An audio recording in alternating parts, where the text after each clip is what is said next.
A Gatsby Adventure, Part 2. Several years, he answered in a gratified way.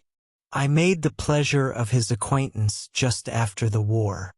But I knew I had discovered a man of fine breeding after I talked with him an hour. I said to myself, there's the kind of man you'd like to take home and introduce to your mother and sister. He paused. I see you're looking at my cuff buttons. I hadn't been looking at them, but I did now. They were composed of oddly familiar pieces of ivory. Finest specimens of human molars, he informed me. Well, I inspected them. That's a very interesting idea. Yeah. He flipped his sleeves up under his coat. Yeah. Gatsby's very careful about women. He would never so much as look at a friend's wife. When the subject of this instinctive trust returned to the table and sat down, Mr. Wolfsham drank his coffee with a jerk and got to his feet. I have enjoyed my lunch, he said. And I'm going to run off from you two young men before I ruin my welcome. Don't hurry, Meyer, said Gatsby without enthusiasm. Mr. Wolfsham raised his hand in a sort of blessing. You're very polite, but I belong to another generation, he announced solemnly. You sit here and discuss your sports and your young ladies and your...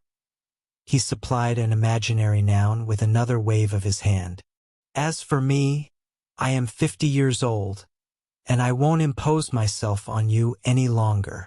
As he shook hands and turned away, his tragic nose was trembling. I wondered if I had said anything to offend him. He becomes very sentimental sometimes, explained Gatsby. This is one of his sentimental days. He's quite a character around New York, a resident of Broadway. Who is he, anyhow, an actor? No, a dentist. Meyer Wolfsham? No, he's a gambler. Gatsby hesitated, then added coolly, he's the man who fixed the World Series back in 1919. Fixed the World Series? I repeated. The idea staggered me. I remembered, of course, that the World Series had been fixed in 1919, but if I had thought of it at all, I would have thought of it as a thing that merely happened, the end of some inevitable chain. It never occurred to me that one man could start to play with the faith of 50 million people, with the single-mindedness of a burglar blowing a safe. How did he happen to do that? I asked after a minute. He just saw the opportunity. Why isn't he in jail? They can't get him, old sport. He's a smart man. I insisted on paying the check. As the waiter brought my change, I caught sight of Tom Buchanan across the crowded room. Come along with me for a minute, I said. I've got to say hello to someone. When he saw us, Tom jumped up and took half a dozen steps in our direction. Where've you been? He demanded eagerly. Daisy's furious because you haven't called up. This is Mr. Gatsby, Mr. Buchanan. They shook hands briefly, and a strained, unfamiliar look of embarrassment came over Gatsby's face. How've you been, anyhow? Demanded Tom of me. How'd you happen to come up this far to eat? I've been having lunch with Mr. Gatsby. I turned toward Mr. Gatsby, but he was no longer there. One October day in 1917, said Jordan Baker that afternoon, sitting up very straight on a straight chair in the tea garden at the Plaza Hotel. I was walking along from one place to another, half on the sidewalks and half on the lawns. I was happier on the lawns because I had on shoes from England with rubber knobs on the soles that bit into the soft ground.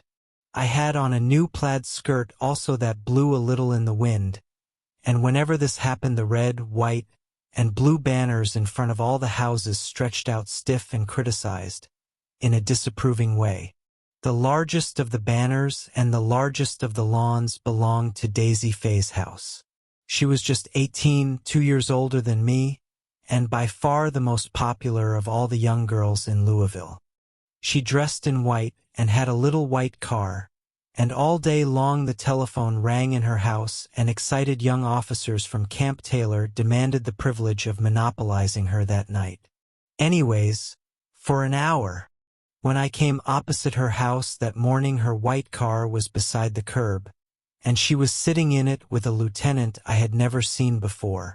They were so engrossed in each other that she didn't see me until I was 5 feet away. "Hello, Jordan," she called unexpectedly. "Please come here." I was flattered that she wanted to speak to me, because of all the older girls I admired her most. She asked me if I was going to the Red Cross to make bandages. Well then, would I tell them that she couldn't come that day? The officer looked at Daisy while she was speaking, in a way that every young girl wants to be looked at sometime, and because it seemed romantic to me, I have remembered the incident ever since. His name was Jay Gatsby, and I didn't lay eyes on him again for over 4 years. Even after I'd met him on Long Island, I didn't realize it was the same man. That was 1917. By the next year, I had a few beaux myself, and I began to play in tournaments, so I didn't see Daisy very often. She went with a slightly older crowd when she went with anyone at all. Wild rumors were circulating about her. How her mother had found her packing her bag one winter night to go to New York and say goodbye to a soldier who was going overseas. She was prevented, but she wasn't on speaking terms with her family for several weeks. After that, she didn't play around with the soldiers anymore, but only with a few flat-footed, short-sighted young men in town who couldn't get into the army at all. By the next autumn, she was gay again, gay as ever. She had a debut after the end of the war, and in February she was presumably engaged to a man from New Orleans. In June, she married Tom Buchanan of Chicago, with more pomp and circumstance than Louisville ever knew before. He came down with 100 people in 4 private cars, and hired a whole floor of the Mulbach Hotel, and the day before the wedding he gave her a string of pearls valued at $350,000. I was a bridesmaid. I came into her room half an hour before the bridal dinner, and found her lying on her bed as lovely as the June night in her flowered dress, and as drunk as a monkey. She had a bottle of wine in one hand and a letter in the other. "Congratulate me," she muttered. "Never had a drink before, but oh how I do enjoy it." "What's the matter, Daisy?" I was scared, I can tell you. I'd never seen a girl like that before. "Here." She groped around in a wastebasket she had with her on the bed and pulled out the string of pearls. "Take 'em downstairs and give 'em back to whoever they belong to.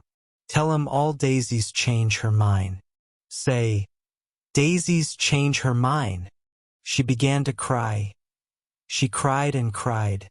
I rushed out and found her mother's maid, and we locked the door and got her into a cold bath. She wouldn't let go of the letter.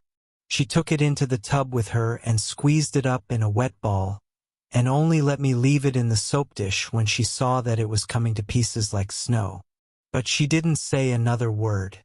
We gave her spirits of ammonia and put ice on her forehead and hooked her back into her dress, and half an hour later, when we walked out of the room, the pearls were around her neck and the incident was over.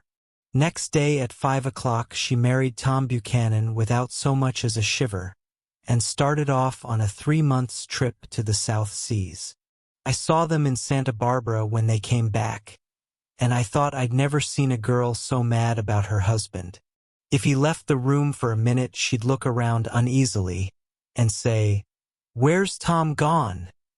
and wear the most abstracted expression until she saw him coming in the door.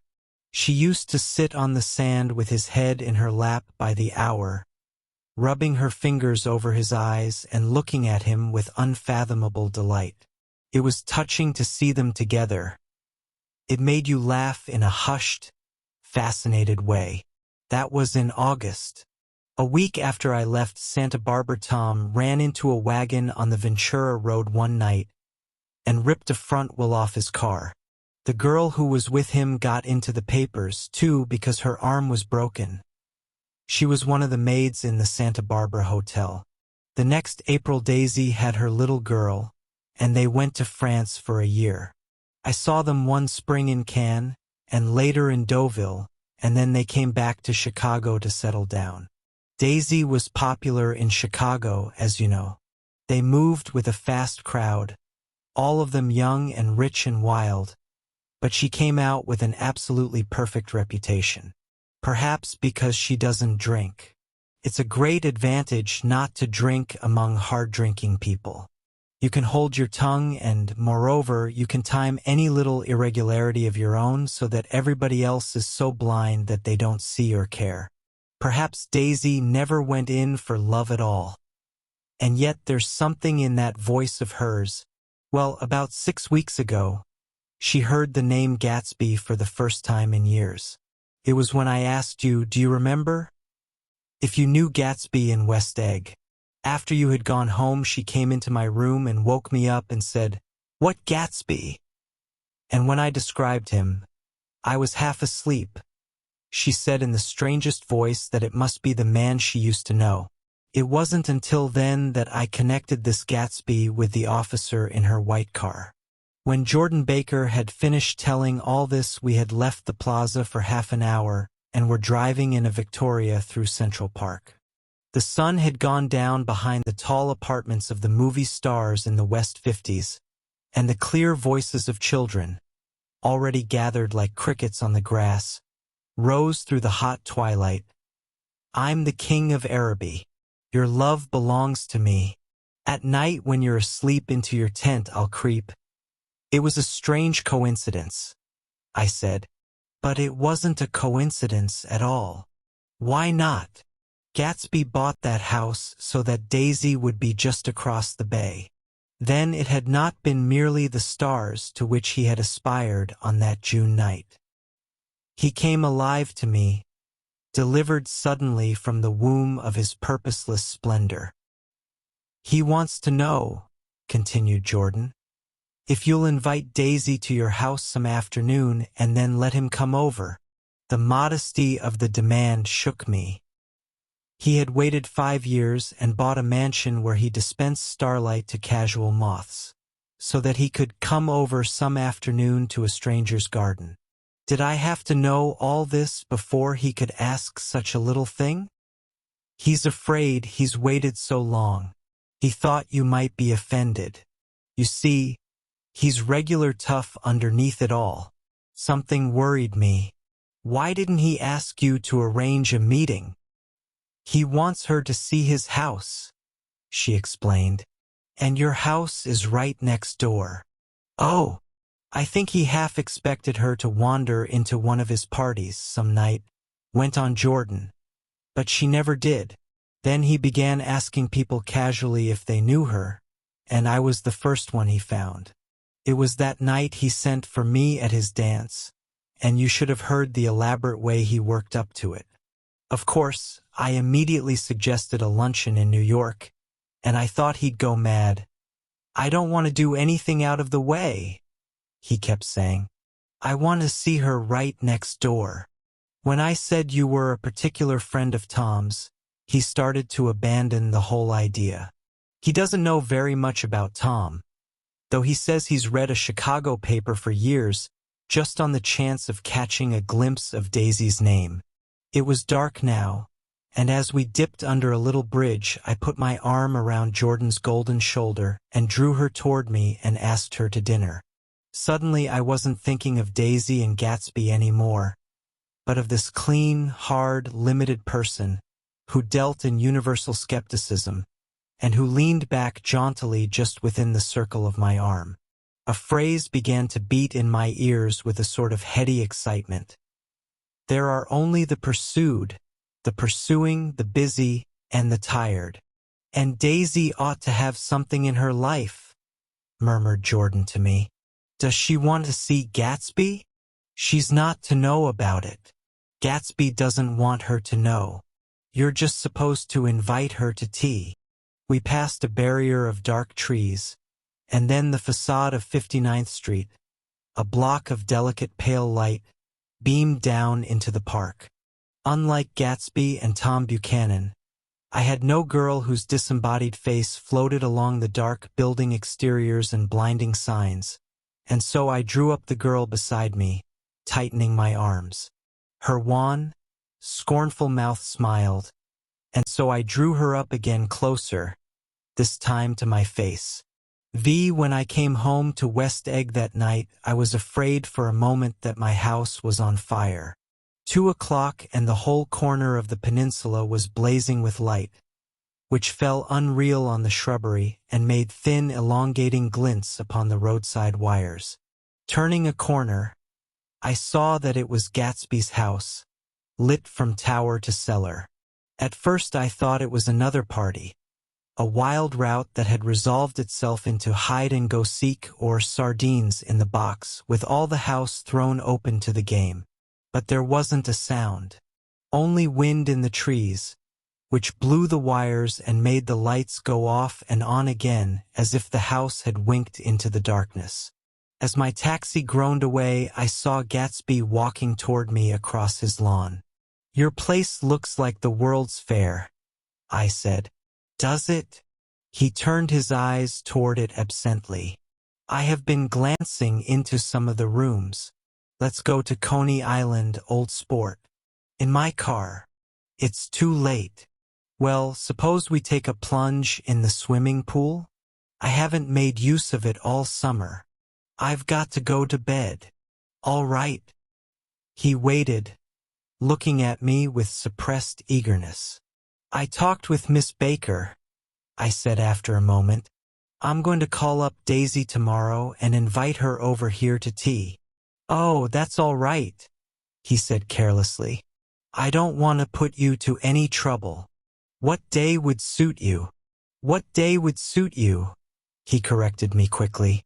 "I don't want to put you to any trouble, you see. How about the day after tomorrow?" He considered for a moment. Then, with reluctance, "I want to get the grass cut," he said. We both looked down at the grass. There was a sharp line where my ragged lawn ended and the darker, well-kept expanse of his began. I suspected that he meant my grass. "There's another little thing," he said uncertainly, and hesitated. "Would you rather put it off for a few days?" I asked. "Oh, it isn't about that. At least," he fumbled with a series of beginnings. I thought, "Why, look here, old sport, you don't make much money, do you?" "Not very much." This seemed to reassure him, and he continued more confidently. "I thought you didn't, if you'll pardon you see, I carry on a little business on the side, a sort of sideline, you understand. And I thought that if you don't make very much, you're selling bonds, aren't you, old sport?" "Trying to." "Well, this would interest you. It wouldn't take up much of your time, and you might pick up a nice bit of money. It happens to be a rather confidential sort of thing." I realize now that under different circumstances that conversation might have been one of the crises of my life. But because the offer was obviously and tactlessly for a service to be rendered, I had no choice except to cut him off there. "I've got my hands full," I said. "I'm much obliged, but I couldn't take on any more work. You wouldn't have to do any business with Wolfsheim." Evidently he thought that I was shying away from the connection mentioned at lunch, but I assured him he was wrong. He waited a moment longer, hoping I'd begin a conversation, but I was too absorbed to be responsive, so he went unwillingly home. The evening had made me light-headed and happy. I think I walked into a deep sleep as I entered my front door, so I don't know whether or not Gatsby went to Coney Island, or for how many hours he glanced into rooms while his house blazed gaudily on. I called up Daisy from the office next morning and invited her to come to tea. "Don't bring Tom," I warned her. "What? Don't bring Tom." "Who is Tom?" she asked innocently. The day agreed upon was pouring rain. At 11 o'clock a man in a raincoat, dragging a lawnmower, tapped at my front door and said that Mr. Gatsby had sent him over to cut my grass. This reminded me that I had forgotten to tell my Finn to come back. So I drove into West Egg Village to search for her among soggy whitewashed alleys and to buy some cups and lemons and flowers. The flowers were unnecessary, for at 2 o'clock a greenhouse arrived from Gatsby's, with innumerable boxes to contain it. An hour later the front door opened nervously, and Gatsby in a white flannel suit, silver shirt, and gold-colored tie hurried in. He was pale, and there were dark signs of sleeplessness beneath his eyes. "Is everything all right?" he asked immediately. "The grass looks fine, if that's what you mean." "What grass?" he inquired blankly. "Oh, the grass in the yard." He looked out the window at it, but, judging from his expression, I don't believe he saw a thing. "Looks very good," he remarked vaguely. "One of the papers said they thought the rain would stop about 4. I think it was the Journal. Have you got everything you need in the shape of tea?" I took him into the pantry, where he looked a little reproachfully at the Finn. Together we scrutinized the 12 lemon cakes from the delicatessen shop. "Will they do?" I asked. Of course. They're fine." And he added hollowly, "Old sport." The rain cooled about 3:30 to a damp mist, through which occasional thin drops swam like dew. Gatsby looked with vacant eyes through a copy of Clay's Economics, starting at the finished tread that shook the kitchen floor, and peering towards the blurred windows from time to time as if a series of invisible but alarming happenings were taking place outside. Finally he got up and informed me, in an uncertain voice, that he was going home. "Why's that?" "Nobody's coming to tea. It's too late." He looked at his watch as if there was some pressing demand on his time elsewhere. "I can't wait all day." "Don't be silly. It's just 2 minutes to 4. He sat down miserably, as if I had pushed him, and simultaneously there was the sound of a motor turning into my lane. We both jumped up, and, a little harrowed myself, I went out into the yard. Under the dripping bare lilac trees a large open car was coming up the drive. It stopped. Daisy's face, tipped sideways beneath a 3-cornered lavender hat, looked out at me with a bright, ecstatic smile. "Is this absolutely where you live, my dearest one?" The exhilarating ripple of her voice was a wild tonic in the rain.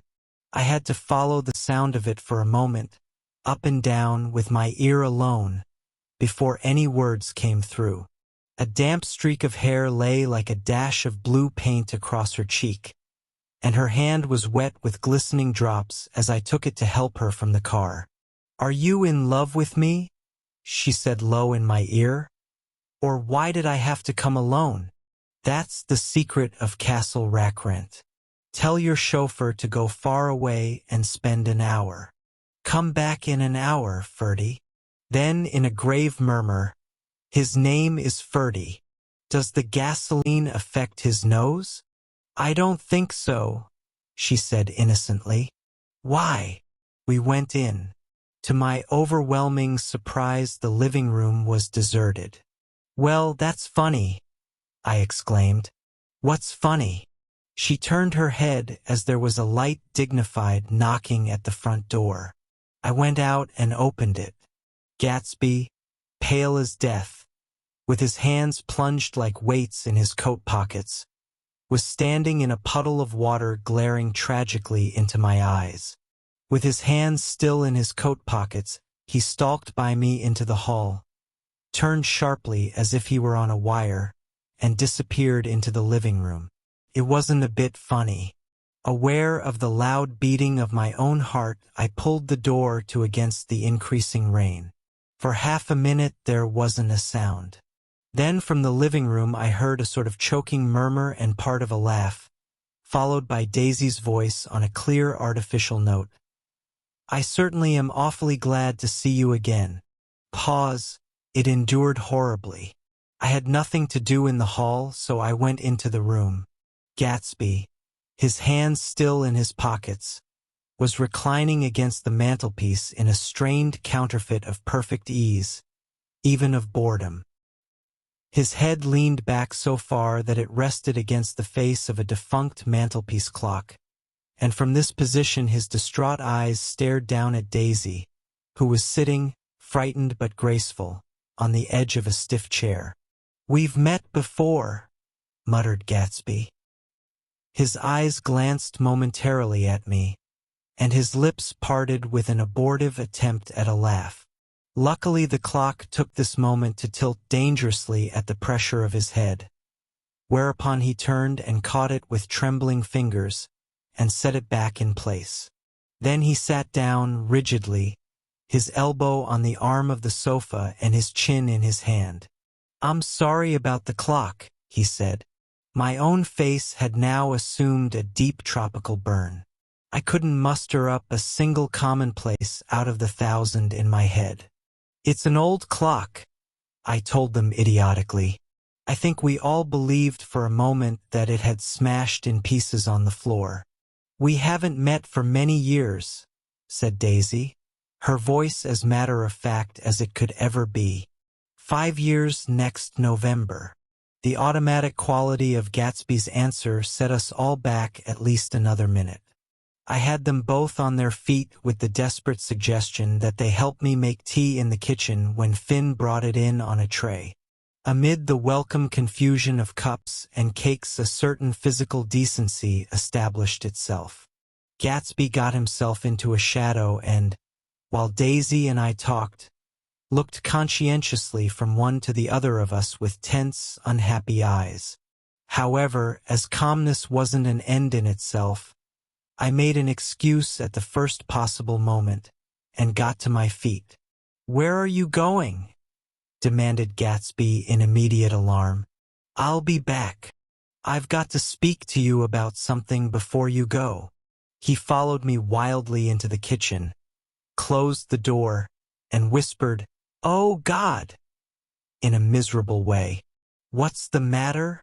This is a terrible mistake," he said, shaking his head from side to side.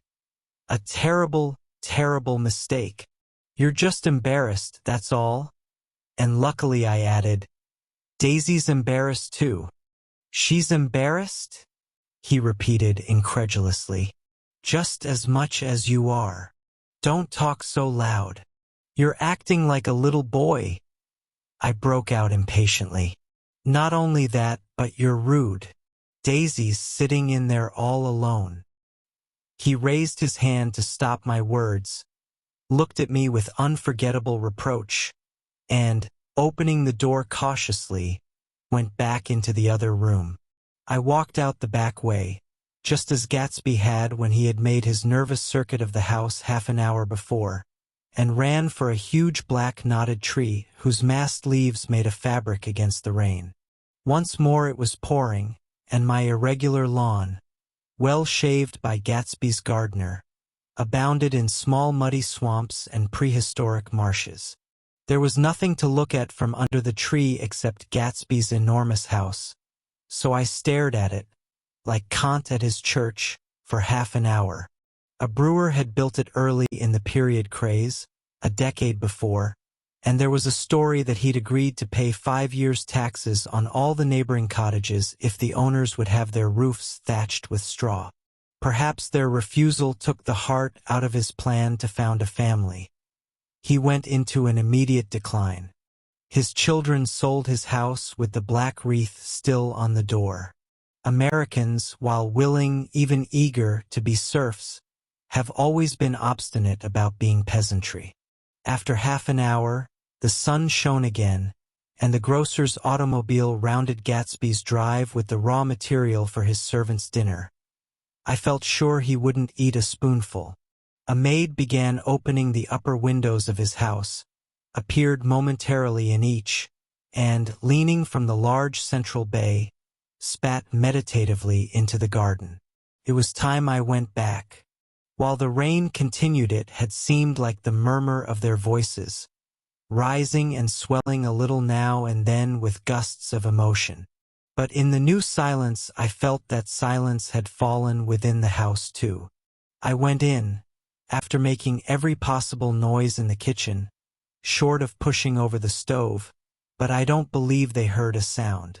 They were sitting at either end of the couch, looking at each other as if some question had been asked, or was in the air, and every vestige of embarrassment was gone. Daisy's face was smeared with tears, and when I came in she jumped up and began wiping at it with her handkerchief before a mirror. But there was a change in Gatsby that was simply confounding. He literally glowed. Without a word or a gesture of exultation, a new well-being radiated from him and filled the little room. "Oh, hello, old sport," he said, as if he hadn't seen me for years. I thought for a moment he was going to shake hands. "It stopped raining." "Has it?" When he realized what I was talking about, that there were twinkle bells of sunshine in the room, he smiled like a weatherman, like an ecstatic patron of recurrent light, and repeated the news to Daisy. "What do you think of that? It stopped raining." "I'm glad, Jay." Her throat, full of aching, grieving beauty, told only of her unexpected joy. "I want you and Daisy to come over to my house," he said. "I'd like to show her around." "You're sure you want me to come?" "Absolutely, old sport." Daisy went upstairs to wash her face. Too late, I thought, with humiliation of my towels, while Gatsby and I waited on the lawn. "My house looks well, doesn't it?" he demanded. "See how the whole front of it catches the light." I agreed that it was splendid. "Yes." His eyes went over it, every arched door and square tower. "It took me just 3 years to earn the money that bought it." "I thought you inherited your money." "I did, old sport," he said automatically. "But I lost most of it in the big panic, the panic of the war." I think he hardly knew what he was saying, for when I asked him what business he was in, he answered, "That's my affair," before he realized that it wasn't an appropriate reply. "Oh, I've been in several things," he corrected himself. "I was in the drug business and then I was in the oil business. But I'm not in either one now." He looked at me with more attention. "Do you mean you've been thinking over what I proposed the other night?" Before I could answer, Daisy came out of the house and 2 rows of brass buttons on her dress gleamed in the sunlight. "That huge place there?" she cried, pointing. "Do you like it?" "I love it. But I don't see how you live there all alone. I keep it always full of interesting people, night and day. People who do interesting things. Celebrated people." Instead of taking the shortcut along the Sound, we went down to the road and entered by the big gate. With enchanting murmurs, Daisy admired this aspect or that of the feudal silhouette against the sky, admired the gardens, the frothy odor of plum blossoms and the pale gold odor of Kiss Me at the gate. It was strange to reach the marble steps and find no stir of bright dresses in and out the door, and hear no sound but bird voices in the trees. And inside, as we wandered through Marie Antoinette music rooms and restoration salons, I felt that there were guests concealed behind every couch and table, under orders to be breathlessly silent until we had passed through.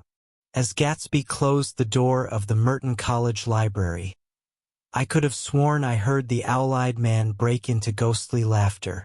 We went upstairs, through period bedrooms swathed in rose and lavender silk and vivid with new flowers, through dressing rooms and pool rooms, and bathrooms with sunken baths, intruding into one chamber where a disheveled man in pajamas was doing liver exercises on the floor. It was Mr. Klipspringer, the boarder. I had seen him wandering hungrily about the beach that morning.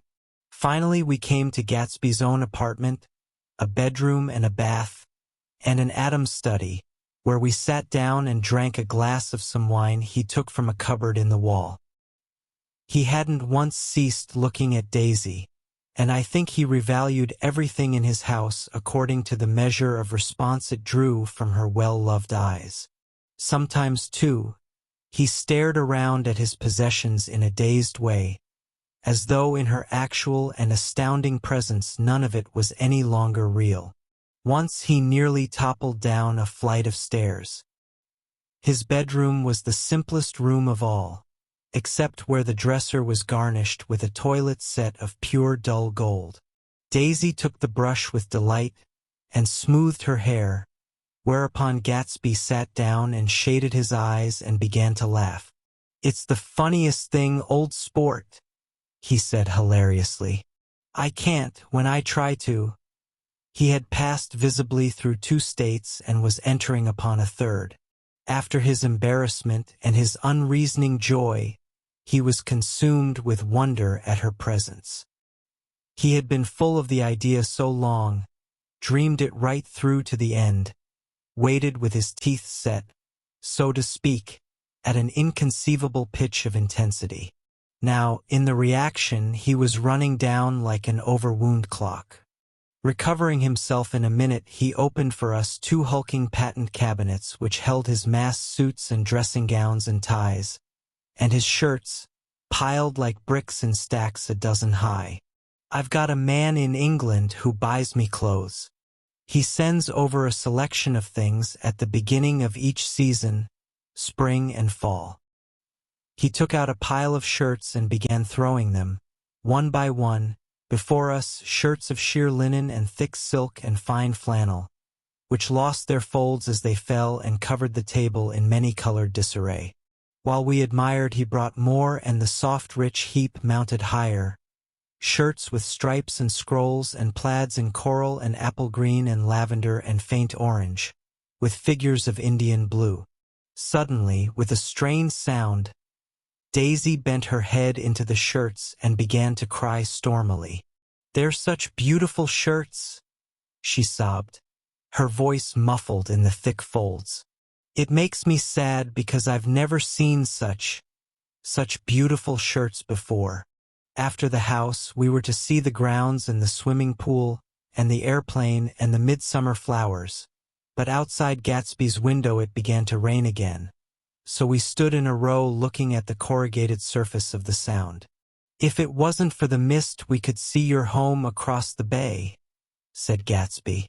"You always have a green light that burns all night at the end of your dock." Daisy put her arm through his abruptly, but he seemed absorbed in what he had just said. Possibly it had occurred to him that the colossal significance of that light had now vanished forever. Compared to the great distance that had separated him from Daisy, it had seemed very near to her, almost touching her. It had seemed as close as a star to the moon. Now it was again a green light on a dock. His count of enchanted objects had diminished by 1. I began to walk about the room, examining various indefinite objects in the half-darkness. A large photograph of an elderly man in yachting costume attracted me, hung on the wall over his desk. "Who's this?" That's Mr. Dan Cody, old sport." The name sounded faintly familiar. "He's dead now. He used to be my best friend years ago." There was a small picture of Gatsby, also in yachting costume, on the bureau. Gatsby with his head thrown back defiantly. Taken apparently when he was about 18. "I adore it," exclaimed Daisy. "The haircut. You never told me you had that haircut, or a yacht." "Look at this," said Gatsby quickly. "Here's a lot of clippings about you." They stood side by side examining it. I was going to ask to see the rubies when the phone rang, and Gatsby took up the receiver. "Yes. Well, I can't talk now, old sport." I said, "A small town. He must know what a small town is." "Well, he's no use to us if Detroit is his idea of a small town." He rang off. "Come here quick," cried Daisy at the window. The rain was still falling, but the darkness had parted in the west, and there was a pink and golden billow of foamy clouds above the sea. "Look at that," she whispered, and then after a moment, "I'd like to just get one of those pink clouds and put you in it and push you around." I tried to go then, but they wouldn't hear of it. Perhaps my presence made them feel more satisfactorily alone. "I know what we'll do," said Gatsby. "We'll have Klipspringer play the piano." He went out of the room calling Ewing, and returned in a few minutes accompanied by an embarrassed, slightly worn young man, with shell-rimmed glasses and scanty blonde hair. He was now decently clothed in a sport shirt, open at the neck, sneakers, and duck trousers of a deep hue. "Did we interrupt your exercise?" inquired Daisy politely. "I was asleep," cried Mr. Klipspringer, in a spasm of embarrassment. "That is, I'd been asleep. Then I got up." "Klipspringer plays the piano," said Gatsby, cutting him off. "Don't you, Ewing, old sport?" "I don't play well. I don't hardly play at all. I'm all out of practice." "We'll go downstairs," interrupted Gatsby. He flipped a switch. The gray windows disappeared as the house glowed full of light. In the music room, Gatsby turned on a solitary lamp beside the piano. He lit Daisy's cigarette from a trembling match and sat down with her on a couch far across the room, where there was no light save what the gleaming floor bounced in from the hall. When Klipspringer had played The Love Nest, he turned around on the bench and searched unhappily for Gatsby in the gloom. "I'm all out of practice, you see. I told you I couldn't play. I'm all out of practice."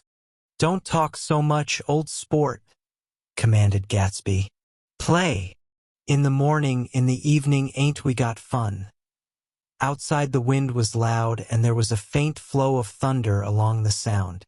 All the lights were going on in West Egg now. The electric trains, men carrying, were plunging home through the rain from New York. It was the hour of a profound human change, and excitement was generating on the air. One thing's sure and nothing's surer: the rich get richer and the poor get children. In the meantime, in between time, as I went over to say goodbye, I saw that the expression of bewilderment had come back into Gatsby's face, as though a faint doubt had occurred to him as to the quality of his present happiness. Almost 5 years. There must have been moments even that afternoon when Daisy tumbled short of his dreams. Not through her own fault, but because of the colossal vitality of his illusion. It had gone beyond her, beyond everything.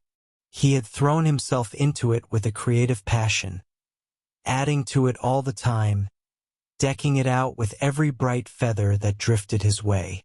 No amount of fire or freshness can challenge what a man can store up in his ghostly heart. As I watched him, he adjusted himself a little, visibly. His hand took hold of hers, and as she said something low in his ear, he turned toward her with a rush of emotion. I think that voice held him most, with its fluctuating, feverish warmth, because it couldn't be overdreamed. That voice was a deathless song. They had forgotten me, but Daisy glanced up and held out her hand. Gatsby didn't know me now at all.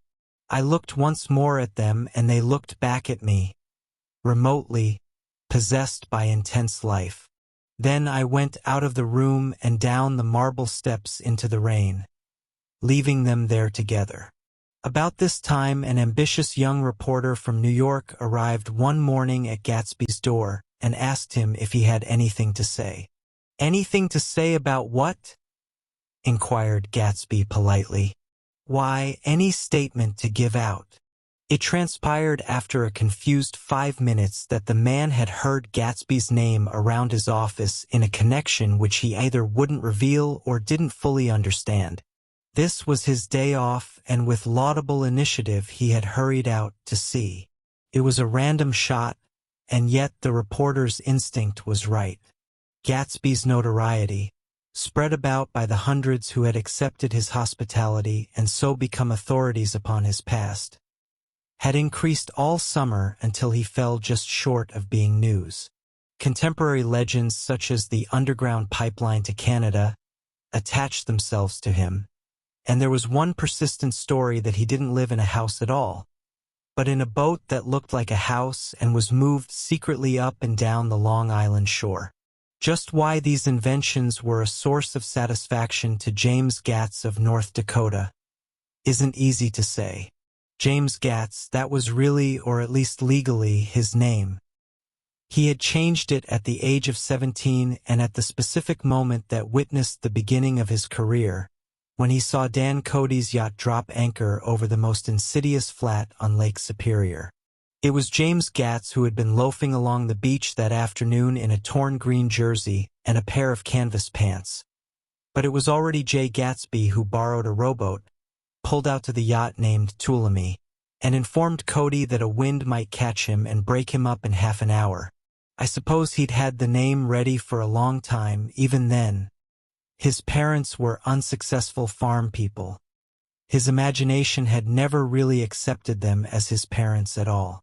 The truth was that Jay Gatsby of West Egg, Long Island, sprang from his conception of himself. He was a son of God, a phrase which, if it means anything, means just that, and he must be about his father's business, the service of a vast, vulgar, and valueless beauty. So he invented just the sort of Jay Gatsby that a 17-year-old boy would be likely to invent, and to this conception he was faithful to the end. For over a year he had been beating his way along the south shore of Lake Superior as a clam digger and a salmon fisher, or in any other capacity that brought him food and bed. His brown, hardening body lived naturally through the half-fierce, half-lazy work of the bracing days. He knew women early, and since they spoiled him he became contemptuous of them, of young virgins because they were ignorant, of the others because they were hysterical about things which in his overwhelming self-absorption he took for granted. But his heart was in a constant, turbulent riot. The most grotesque and fantastic conceits haunted him in his bed at night. A universe of extreme gaudiness spun itself out in his brain while the clock ticked on the washstand and the moon soaked with wet light his tangled clothes upon the floor. Each night he added to the pattern of his fancies until drowsiness closed down upon some vivid scene with an oblivious embrace. For a while these reveries provided an outlet for his imagination. They were a satisfactory hint of the unreality of reality, a promise that the rock of the world was founded securely on a fairy's wing. An instinct toward his future glory had led him, some months before, to the small Lutheran college of St. Olaf's in southern Minnesota. He stayed there 2 weeks, dismayed at its ferocious indifference to the drums of his destiny, to destiny itself, and despising the servant's work with which he was to pay his way through. Then he drifted back to Lake Superior, and he was still searching for something to do on the day that Dan Cody's yacht dropped anchor in the shallows by the shore. Cody was 50 years old then, a product of the Nevada silver fields, of the Yukon, of every rush for metal since '75. The transactions in Montana copper that made him many times a millionaire found him physically robust but on the verge of soft-mindedness. And, suspecting this, an infinite number of women tried to separate him from his money. The none too savory ramifications by which Ella Kay, the newspaper woman, played Madame de Maintenon to his weakness and sent him to sea in a yacht, were common property of the swollen journalism in 1902. He had been sailing along all too hospitable shores for 5 years when he turned up as James Gatz's destiny in Little Girl Bay. To young Gatz, resting on his oars and looking up at the railed deck, that yacht represented all the beauty and glamour in the world. I suppose he smiled at Cody. He had probably discovered that people liked him when he smiled. At any rate, Cody asked him a few questions. One of them elicited the brand new name, and found that he was quick and extravagantly ambitious. A few days later he took him to Duluth and bought him a blue coat, 6 pairs of white duck trousers, and a yachting cap, And when the Ptolemy left for the West Indies and the Barbary Coast, Gatsby left too. He was employed in a vague personal capacity.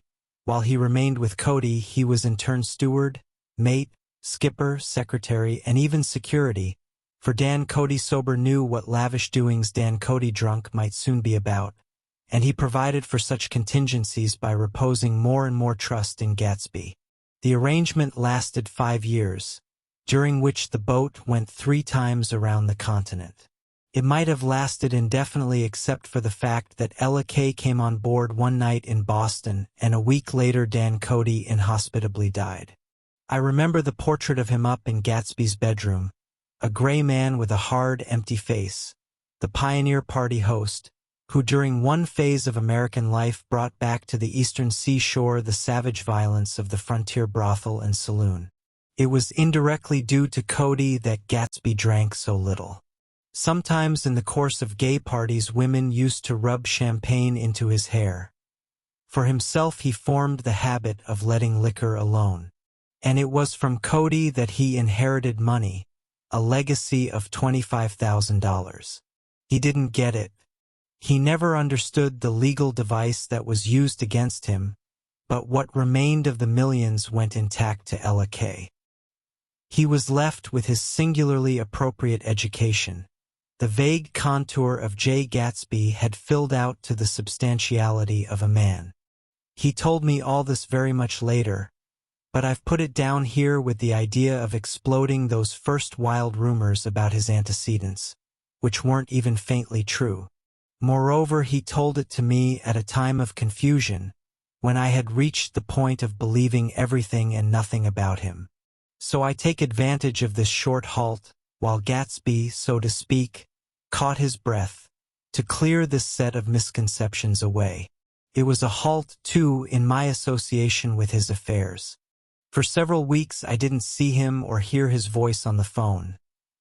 Mostly I was in New York, trotting around with Jordan and trying to gain favor with her senile aunt. But finally I went over to his house one Sunday afternoon. I hadn't been there 2 minutes when somebody brought Tom Buchanan in for a drink. I was startled, naturally, but the really surprising thing was that it hadn't happened before. They were a party of 3 on horseback, Tom and a man named Sloane and a pretty woman in a brown riding habit, who had been there previously. "I'm delighted to see you," said Gatsby, standing on his porch. "I'm delighted that you dropped in." As though they cared. "Sit right down. Have a cigarette or a cigar." He walked around the room quickly, ringing bells. "I'll have something to drink for you in just a minute." He was profoundly affected by the fact that Tom was there. But he would be uneasy anyhow until he had given them something, realizing in a vague way that that was all they came for. Mr. Sloane wanted nothing. A lemonade? No thanks. A little champagne? Nothing at all, thanks. I'm sorry. Did you have a nice ride? Very good roads around here. I suppose the automobiles. Yeah. Moved by an irresistible impulse, Gatsby turned to Tom, who had accepted the introduction as a stranger. "I believe we've met somewhere before, Mr. Buchanan." "Oh, yes," said Tom, gruffly polite, but obviously not remembering. "So we did. I remember very well. About 2 weeks ago." "That's right. You were with Nick here." "I know your wife," continued Gatsby almost aggressively. "That's so?" Tom turned to me. "You live near here, Nick?" "Next door." "That's so?" Mr. Sloane didn't enter into the conversation, but lounged back haughtily in his chair. The woman said nothing either, until unexpectedly, after 2 drinks, she became cordial. "We'll all come over to your next party, Mr. Gatsby," she suggested. "What do you say?" "Certainly. I'd be delighted to have you." "Beaver nice," said Mr. Sloane without gratitude. "Well, think ought to be starting home." "Please don't hurry," Gatsby urged them. He had control of himself now, and he wanted to see more of Tom. Why don't you stay for supper? I wouldn't be surprised if some other people dropped in from New York. You come to supper with me, said the lady enthusiastically. Both of you. This included me. Mr. Sloane got to his feet. Come along, he said, but to her only. I mean it, she insisted. I'd love to have you. Lots of room.